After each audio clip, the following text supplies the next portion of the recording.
In the vast and tranquil expanse of the deep ocean, where white-crested waves relentlessly echoed the eternal melody of the boundless sea, a fierce battle for survival rages between tiny humans and wild nature, a battle known as tuna fishing.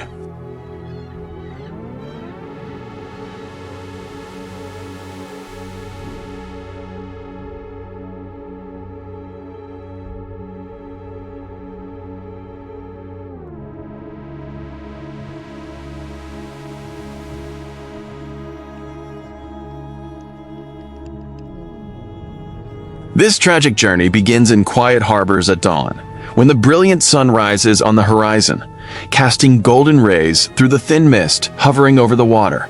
illuminating the enormous commercial fishing vessels anchored silently.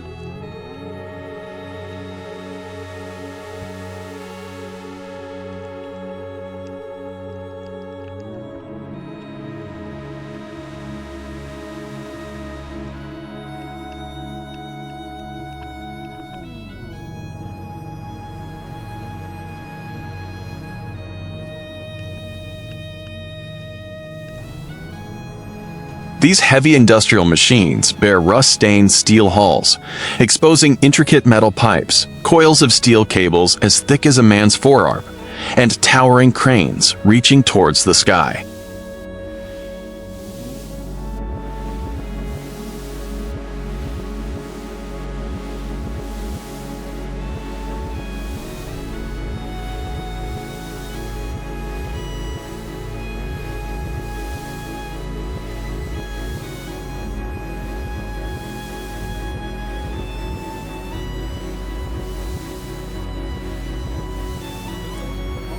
As the massive diesel engines in the underground hold began to roar, vibrate violently, and spew out plumes of white smoke, the enormous propeller tore through the clear blue water.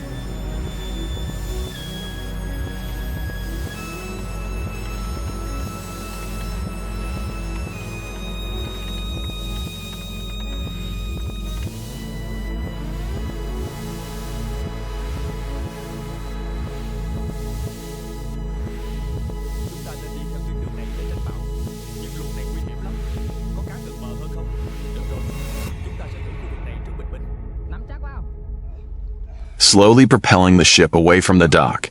carrying burly fishermen with weathered faces, clad in bright yellow and orange protective overalls and heavy rubber boots, embarking on a perilous hunting expedition on the windswept open sea.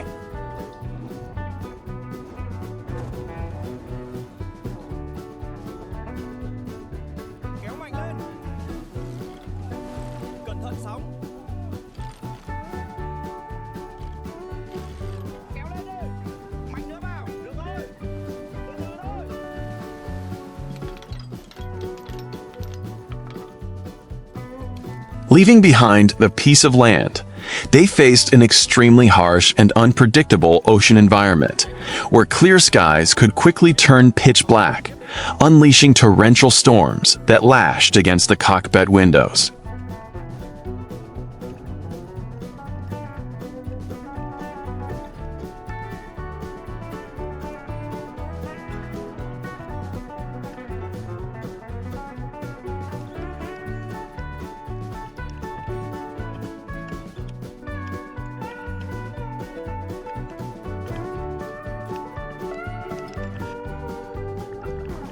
Accompanied by blinding lightning flashes and gusts of wind that tossed the ship violently on colossal waves that threatened to swallow everything in their path.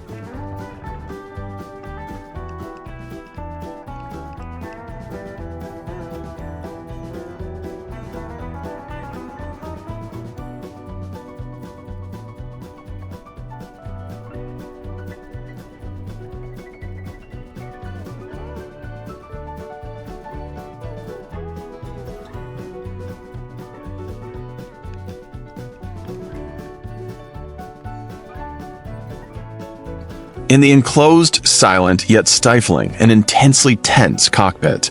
the seasoned captain with his silver beard and sharp eyes, etched with the wrinkles of time, relentlessly monitored the complex electronic control panel.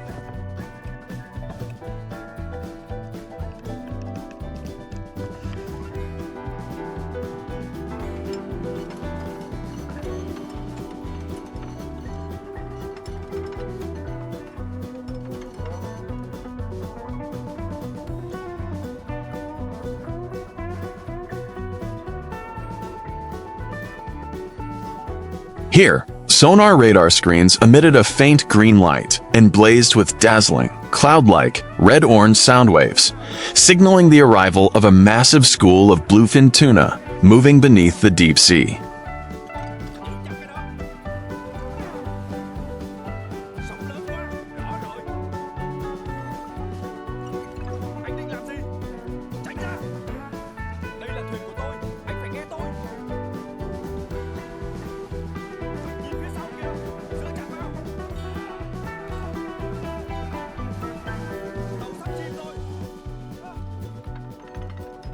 The moment the target was spotted, the alarm sounded, triggering a breathless rush from the entire crew on the slippery, waterlogged deck.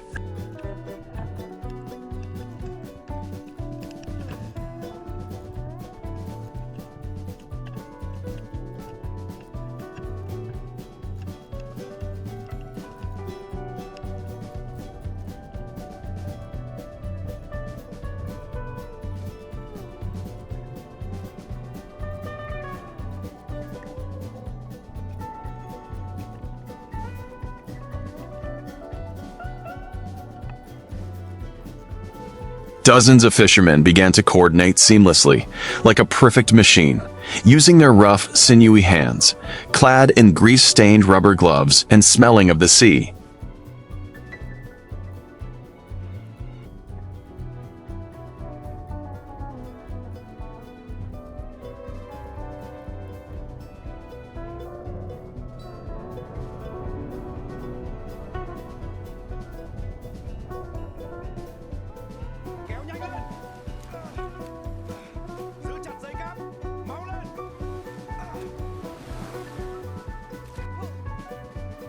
To operate the enormous mechanical winch system that roared with deafening sounds, lowering thousands of black steel hooks, already attached with fresh bait fish, into the turbulent waters churned by the ship's propulsion.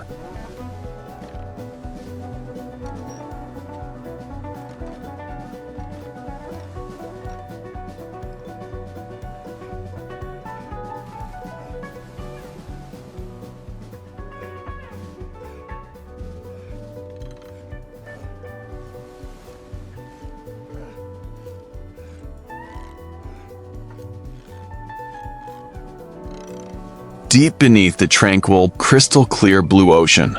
massive tuna with their long, slender bodies, gleaming metallic scales, and enormous size swam swiftly.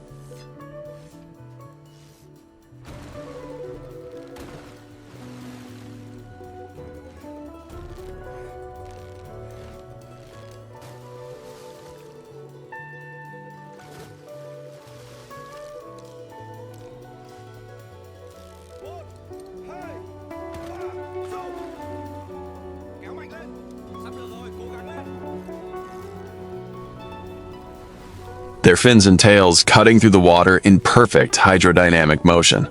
Occasionally, the silhouettes of mako sharks or schools of small barramundi swam around, creating an incredibly vibrant ecosystem.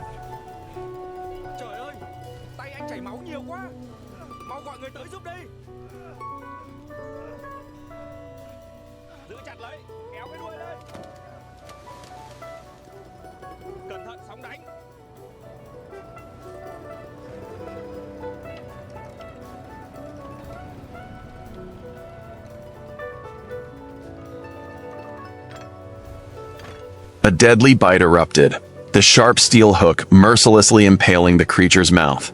and immediately, a colossal physical force from the surface of the water yanked the fish back, initiating a terrifying life-or-death struggle that tore apart the tranquility of the sea.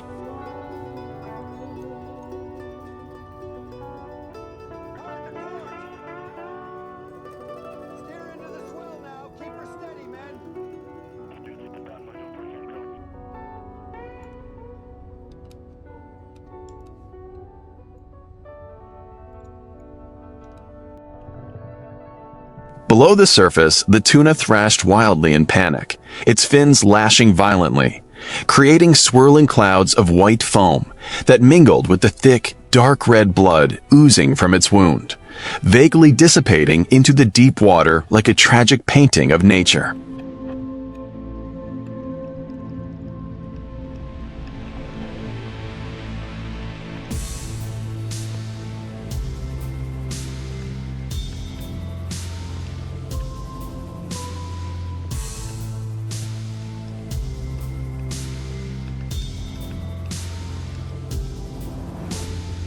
On the deck, the battle was no less brutal, as the fishermen gritted their teeth, grimacing, and exerted all the strength of their bulging, sweat-drenched muscles to resist the monstrous, primal power of the beast.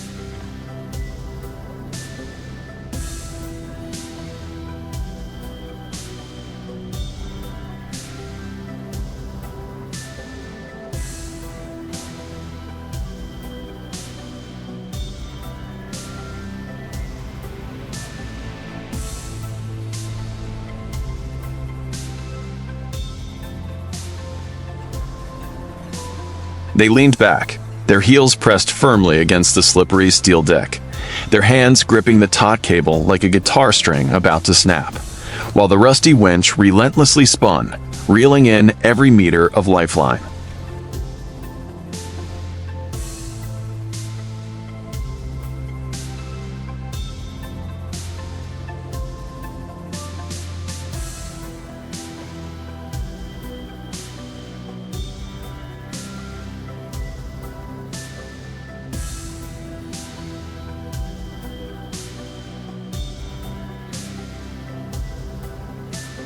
Each meter pulled up represented a cruel drain of the fish's life force, until its massive head emerged from the swirling, foamy water, its eyes wide and lifeless.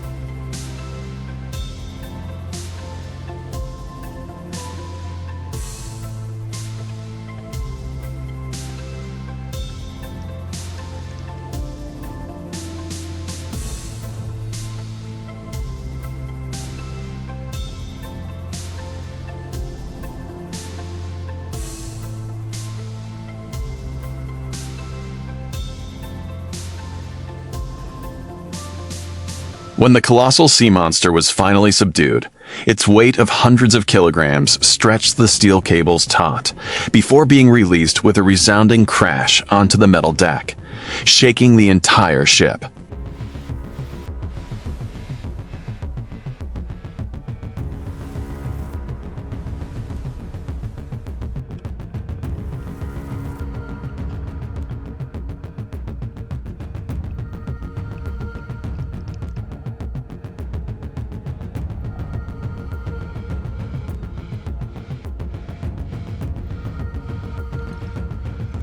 Immediately,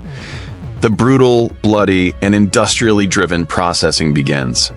Large, incredibly sharp filleting knives tear through the thick skin, and high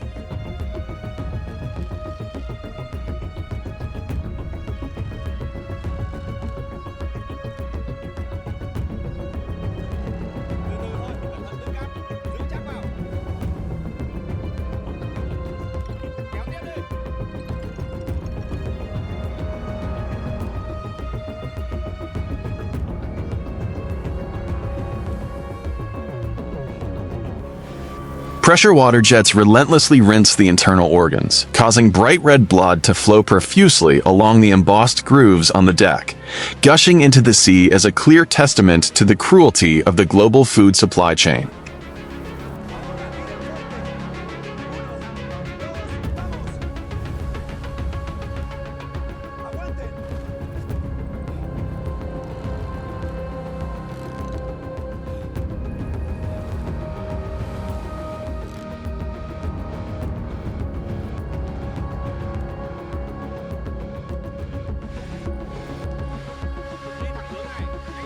The fish's body is then quickly covered with layers of finely crushed ice, which condenses into a thick white mist, sealed with embossed blue tarpaulins, and slid straight down into the dark, freezing hold.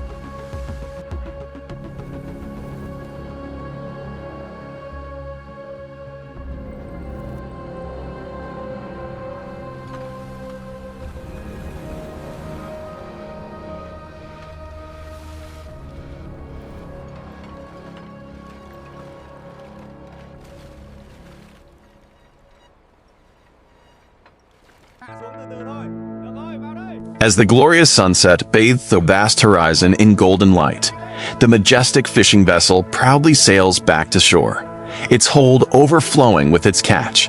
docking at the bustling port under the dazzling high-pressure spotlights that pierce through the night of a high-intensity shift.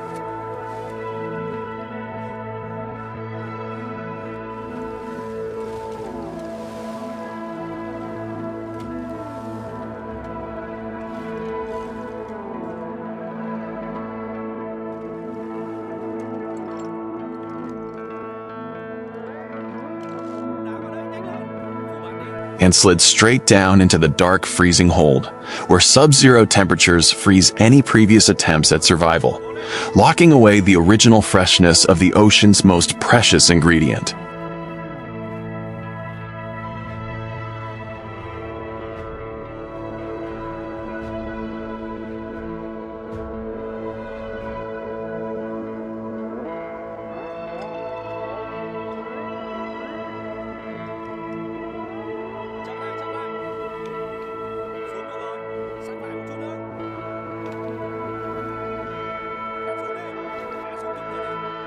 Here, a massive logistics system begins to operate, with yellow forklifts rushing back and forth,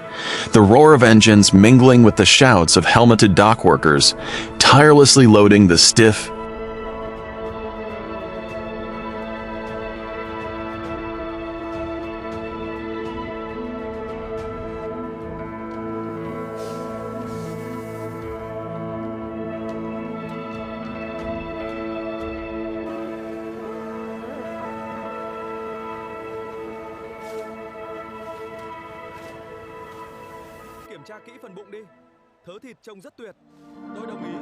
In these iconic floating markets, under the cold fluorescent lights reflecting off the wet concrete floor, inspectors in white aprons silently and meticulously use steel punches to extract samples from the fish's flesh.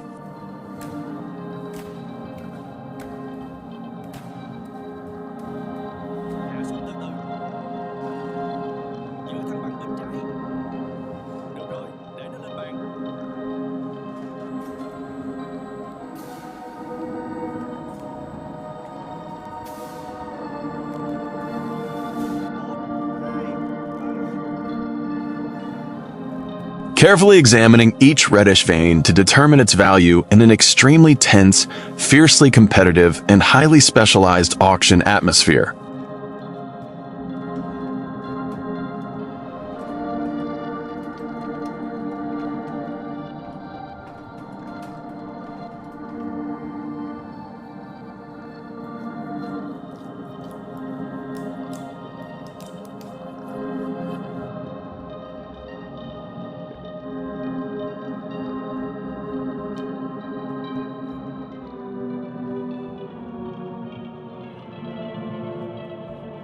With the skill, care, and meticulousness of a master craftsman, he places a succulent, juicy slice of fish on a perfectly fluffy, white vinegared rice ball,